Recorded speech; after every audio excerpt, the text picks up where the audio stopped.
WKAR Public Media at Michigan State University has launched Life Meet Tech, a new weekly podcast exploring the ways in which our daily lives intersect with technology and the impact technology has on us.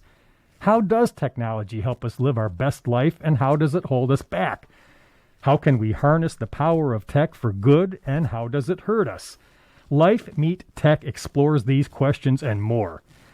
The podcast is hosted by social scientist and technology enthusiast Prabhu David, who's Dean of the College of Communication Arts and Sciences at Michigan State University. Each episode features lively and provocative conversations with an array of notable experts, authors, journalists, and industry leaders on all things tech life. MSU alumna Melanie Paul is executive producer of Life Meet Tech, and it's great to welcome both Prabhu and Melanie to the show. Welcome. Thank you, Russ. Joy to be here. Hi. So let me ask you both to just tell me sort of how did the idea for the podcast come about? How did you two meet and decide to do this? Well, Melanie says during the pandemic, everyone has been driven to do something cool and creative. And it could be making sourdough bread or starting a podcast. I decided maybe sourdough was not my thing. And I met up with Melanie, and she has terrific experience doing, producing media shows, and we just hatched this idea. And Melanie, tell us a little bit more about your background and how you connected with Prabhu for this project. You know, being a Michigan State alumna, I've always stayed close to the university and specifically to, ComArt Sci. And I met Prabhu several years ago through an event at the college. And we stayed in touch, and he's been wanting to do a special project for a while, and I've been wanting to have an opportunity to do something meaningful with Michigan State. And actually, this podcast was one of my silver linings of the pandemic, because it allowed all of us to work remotely, and that gave me finally the opportunity to be able to do an exciting new project with Michigan State, WKAR, and the College of ComArt Sci. So that opportunity was super special for us. Also, I have to say, when Prabhu and I first started talking about this, I normally produce shows, television shows, or digital content, and this was the first podcast I've ever produced. And I was a little nervous about the subject. Honestly, I'm not a technical person. I'm a storyteller. When technology in my household breaks, I turn it off, I turn it back on, I unplug it, I plug it back in, and that's usually the extent of it. So I was a little hesitant to, dive into something where I'm not an expert. But Prabhu said, no, we're going to make this like super relatable and interesting, and it's going to be great. And he started talking about these ideas and themes that were fascinating. And I have to say, that's my favorite part of the podcast, is really, it takes these very top-line sort of big ideas and makes them relatable and informative and entertaining. That's so cool, because what's more pervasive in our lives than technology right now? And what is it you like about the podcast medium as a good way to get your message out? I personally consume a lot of podcasts. I love them. In fact, during the pandemic, I would have to say that, podcasts were sort of companions in a way. You can turn them on anywhere. You can take them with you. You can have them playing in the background while you do other things. And it's some of my favorite way to consume media, actually. So I think that podcasts, because they're so accessible and portable, you can listen to them anywhere, you can take them anywhere, they're convenient, there's no destination viewing with the podcast. That's what makes the podcast medium so cool.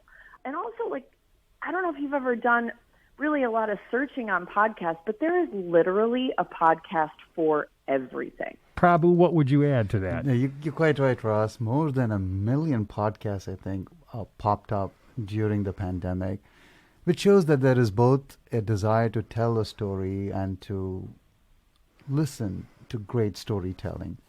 What I find most attractive about a podcast, personally though, is I love a good story. And the reason why I got into producing one or being part of a podcast, one is Melanie's expertise. And she's done some amazing things for big name networks. And the fact that she would, collaborate with us on this project, that I felt gave me some confidence that, okay, I'm an expert hand, so even if I'm bumbling my way through this, she would help us. That's one. Two, I genuinely love to listen to people. And if you have the right people with the right insights and an important topic where technology and, life intersect, every aspect of life is driven by technology these days. And to find ways in which we can make sense of it. Some of it is good, some of it is neutral, and some of it is bad. And we just need to be savvy, aware customers who can make a difference. Well, this is the MSU Today podcast, and we're talking about WKAR's new podcast, Life Meet Tech, with the host, Prabhu David, and the executive producer, Melanie Paul. And Prabhu, let me start with you. Tell me a little bit in general about your thoughts on how life meets tech and why you think these topics are important to discuss. So I'll tell you a story, if you don't mind. Is that okay? Yes. So we have Shinola somebody stole 5 or 6 watches from there. So the Detroit police officers and who are in charge, they began their investigation. And from there, they decided that the best way to determine this was to do some searching for images. They took some grainy video from what they saw from the security camera. They matched it with the database. And through that database, they got some hits. And lo and behold, a few days later, they show up at the house of Robert Williams in Farmington Hills. And his wife is standing there, his wife, Melissa, and two girls. And the patrol car goes up to the house, and they handcuff him, and they put him in the car, and they take him away. Then when he's confused, he's like, what did I do? What's going on here? So when Mr. Williams goes to the police station, they put 3 photos in front of him, and they say, this is why you're here. He recognizes one photo, which is his own photo from a driver's license. The other 2 are grainy photos that don't look anything like him. And they say, then one of the officers there says, oh, shoot, we made a mistake. He recognizes it right away that this person does not match the grainy video photo that was taken. That led to, this is facial recognition. And this is a technology that is used widely by the police, in fighting crime and surveillance and all kinds of things. But we take it on face value. We don't really understand why that there are fundamental biases in these kinds of technologies. Particularly, they don't do well on women. They don't do well on minorities. So how do we figure out, how do you harness the power of technology, yet by reducing these biases and these social effects they have? Tell us a little bit more about some of the topics you will cover in the podcast. So this is one idea, right? So this is facial recognition. And these technologies, underneath them, there is something called machine learning. Computers learn, Russ. Isn't that pretty cool? I mean, when we think of a computer, we turn it on, turn it off, and say, hey, do this job, and it does it. It's not just that. Computers are listening. Alexa and Google Home, they're listening to what we say, and they're learning our patterns. What does this guy like? What does he like to eat for food? When does he go to bed? How does he speak? All these things are learned by the computer, which is great if you're a user. There's so much power and potential, but there is also potential for abuse, and that's what we should be thoughtful about. And tell me a little bit more about, examples of guests and topics you'll discover, and a little more about the first 2 episodes that have dropped, the privacy paradox and forensic technology. Absolutely. So the privacy paradox is a fascinating idea. You talk to anyone, people would say, I care deeply about my privacy. Isn't that right? Yet, what about the actions we take? We don't pay very much attention to privacy when it comes to how we interact on the computer. We just give away our privacy. So there are experts who say it's because it's too difficult. It's too hard to understand what's going on. And that discrepancy between what we think is important, but our lack of behavior to protect our privacy is the privacy paradox. And Shyam Sundar, who is an expert at Penn State He runs a big center on this idea. He talks about it. Then there's another episode where we talk about attention. Facebook and Twitter and Instagram, all these social media networks, they're vying for our attention. And that's called the attention economy. They make money out of it. How do we protect ourselves? How should we use social media in the most optimal way? That's another episode. The criminal justice system, for example, they use something called Compass. And that's a software program that determines when someone who's in jail can leave, and it gives them a recidivism score. Is this a good risk or not a good risk? Those kinds of programs are all driven by machine learning. And we have experts who talk about that as well. The Innocence Project is where you've determined how technology has been perhaps misused, and that's gotten people behind bars. So the Innocence Project, we have Sarah Chu talk about it. That's one of the episodes. And we also have Rebecca Wexler from Berkeley talk about how data and forensic science is used in the criminal justice system. Well, I'm definitely looking forward to listening to Life Meet Tech.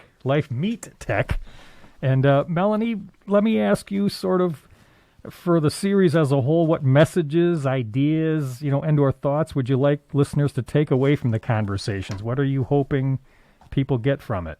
I hope that the audience finds each episode as entertaining as it is informative. I think we've really carefully curated some outstanding guests who are experts in these topics, and it's so relatable when you think about how you can go from just being a person walking down the street to all of a sudden being handcuffed for a crime you didn't commit.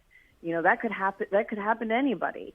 And any of us could all of a sudden find, our privacy being compromised because we give it away for convenience, right? Like, do any of us really read the terms and conditions on all of these apps and websites? And do we really think about the cookie settings every time we visit, a certain page or an online retailer? We don't. We want convenience and the convenience of technology, but it comes at a cost. And that cost sometimes is our information and our data.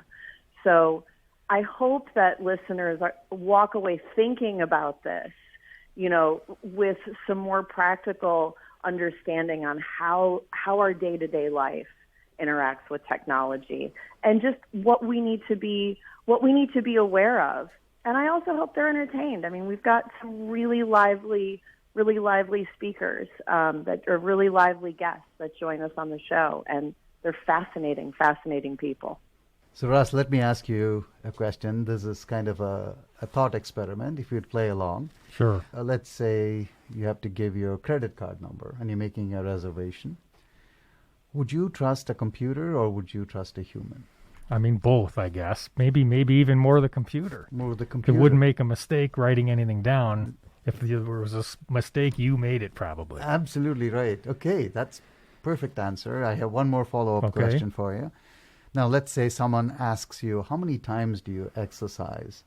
If it's a computer app, it's a mobile app, or if I were to ask you, which option do you think would give us the most accurate information? Definitely the technology, because it knows exactly what you did and didn't do. Right. And also there is no loss of face. Yeah. Because with you, if I asked you or if you asked me, I had to say, oh, it's Russ. I don't want him to think that I'm a lazy slob. So I have to say, 3 times a day. 3 times a week, whatever, yes. Right?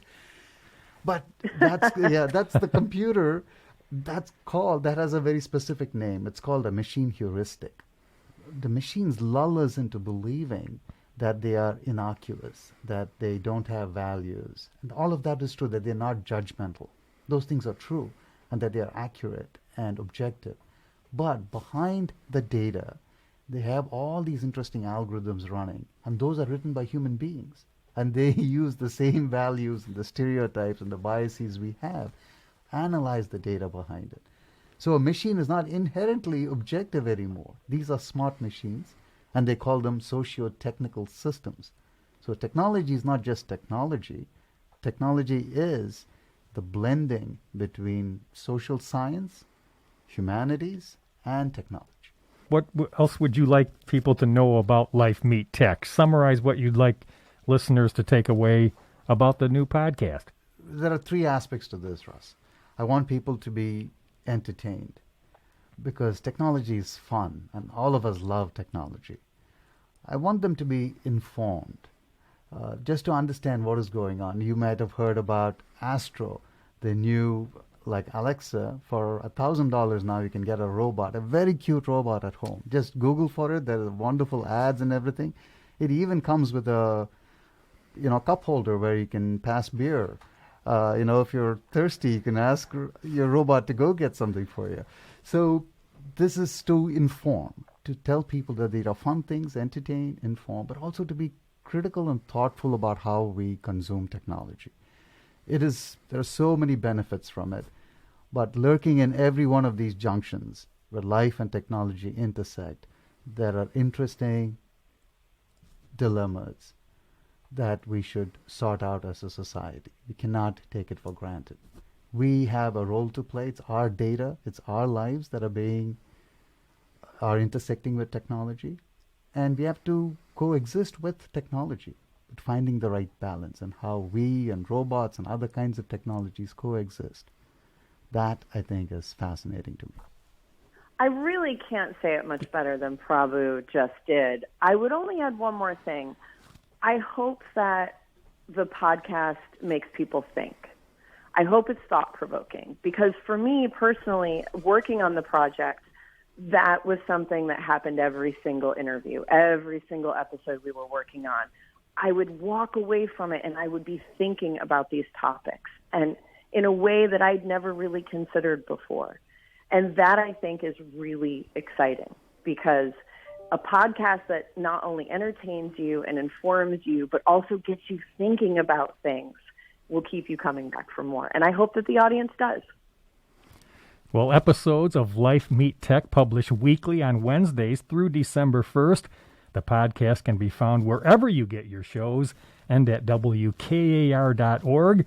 Life Meet Tech is a co-production of WKAR Public Media and the College of Communication Arts and Sciences at Michigan State University, of which our guest Prabhu David is the dean, and Melanie Paul is the executive producer of Life Meet Tech. So, Melanie, thank you for joining us. Thank you so much for having me. And Prabhu, before I let you go, just anything exciting at the College of Communication Arts and Sciences you'd like to just share with listeners? Russ, this has been a really difficult year for everybody at MSU. I have to say, our community, that includes our faculty, our staff, our students, have come together wonderfully, shown resilience. At the same time, they've shown a lot of capacity to care for someone. And that's the essence of community our college has done. We have done the best job we can under the difficult circumstances. If you look at the progress that we have made during this year, which is remarkable, you would think that a year like this, we wouldn't have done as well. Interestingly, we have done extremely well on grants. Some very interesting data collection efforts are underway. There is a mobile unit, one of our researchers, Bridget Walsh, where you go into the community and collect data about kids who have speech impediments, such as stuttering, and they're using that kind of data to inform interventions. So the creativity and the resourcefulness that faculty and staff and students have demonstrated to do great work during a difficult time is something to be very proud of. Well, I'm proud of my 2 degrees from MSU's world-renowned College of Communication Arts and Sciences, and that's the Dean Prabhu David. And again, check out Life Meet Tech wherever you get your shows. And I'm Russ White. This is MSU Today.